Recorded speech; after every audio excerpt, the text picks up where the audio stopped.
ഇടുക്കി കാന്തല്ലൂരിൽ ജനവാസ മേഖലയിൽ കാട്ടാനക്കൂട്ടമിറങ്ങി വൃന്ദാവൻ മലയിലെ നിരവധി കാർഷിക വിളകൾ ആന നശിപ്പിച്ചു.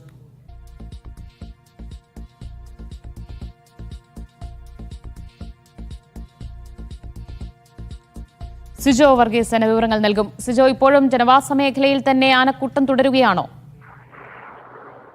ദിവ്യ, കഴിഞ്ഞ 2 ദിവസമായി മറയൂർ കാന്തല്ലൂർ മേഖലകളിൽ ജനവാസ മേഖലയിൽ കാട്ടാനക്കൂട്ടം ഇറങ്ങിയിട്ടുണ്ട്. ഈ ജനവാസ മേഖലയിൽ തന്നെയാണ് ഇപ്പോഴും കാട്ടാനക്കൂട്ടം സംഭരിച്ചിരിക്കുന്നത്. കാന്തല്ലൂർ വൃന്ദാവൻ മലയിൽ ആണ് ഇപ്പോൾ ഈ കാട്ടാനക്കൂട്ടം സംഭരിച്ചിരിക്കുന്നത്. അവിടെ ഇപ്പോഴും ഈ ജനവാസ മേഖലയോട് ചേർന്നുള്ള പ്രദേശങ്ങളിൽ തന്നെ ഈ കാട്ടാനക്കൂട്ടമുണ്ട്. ഈ ജനവാസ മേഖലയിൽ ഈ ആളുകൾ താമസിക്കുന്ന ഇടങ്ങളിലേക്ക് ഈ കാട്ടാനക്കൂട്ടം എത്തിയിട്ടുണ്ട് എന്നുള്ളതാണ് ഏറെ ആശങ്ക ഉയർത്തുന്ന കാര്യം. ഒപ്പം തന്നെ നിരവധി റിസോർട്ടുകളും ഈ ഭാഗത്ത് ഉണ്ട്. റിസോർട്ടുകൾക്ക് സമീപത്തും കാട്ടാനക്കൂട്ടം എത്തിയത് വിനോദസഞ്ചാരികൾ അടക്കമുള്ളവർക്ക് ഭീഷണിയുമാണ്.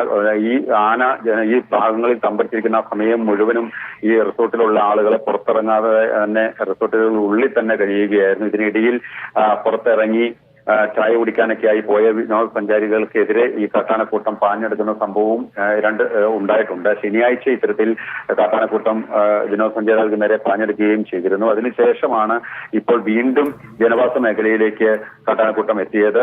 ഈ പ്രദേശവാസികളൊപ്പം വനംവകുപ്പ് ഉദ്യോഗസ്ഥരും ചേർന്ന് ആനയെ അവിടെ നിന്ന് തുരത്തിയെങ്കിലും വീണ്ടും ഈ ഭാഗത്തേക്ക് തന്നെ എത്തിയിട്ടുണ്ട്. ഈ കാടിറങ്ങി എത്തിയ കാട്ടാനക്കൂട്ടം വൃന്ദാവൻ മലനിരകളിലെ ആപ്പിൾ, സബർജിൽ ഉൾപ്പെടെയുള്ള പഴവർഗ്ഗങ്ങളും പച്ചക്കറി വിളകളും എല്ലാം തന്നെ നശിപ്പിച്ചിട്ടുമുണ്ട്. അതുകൊണ്ട് തന്നെ ഈ കാട്ടാന ശല്യം അതിരൂക്ഷമായി തന്നെ തുടരുമ്പോൾ ഇതിനൊരു പരിഹാരം ഉണ്ടാക്കണമെന്ന ആവശ്യം നാട്ടുകാർ ഉന്നയിക്കുന്നുണ്ട്. പ്രധാനമായും ജനവാസ മേഖലകളിൽ വനാതിർത്തി പ്രദേശങ്ങളിൽ സൗരോർജ്ജ വേലികൾ സ്ഥാപിക്കണം, ഒപ്പം മറ്റ് പ്രതിരോധ മാർഗങ്ങൾ സ്വീകരിക്കണമെന്നൊരു ആവശ്യവും നാട്ടുകാർ കാലങ്ങളായി തന്നെ ഉന്നയിക്കുന്നുണ്ട്. എന്തായാലും വിനോദസഞ്ചാരികൾക്കും നാട്ടുകാർക്കും എല്ലാം തന്നെ ഭീഷണിയായി ഇപ്പോഴും കാട്ടാനക്കൂട്ടം ഈ വൃന്ദാവൻ മല ഭാഗത്ത് സംഭരിച്ചിട്ടുണ്ട്.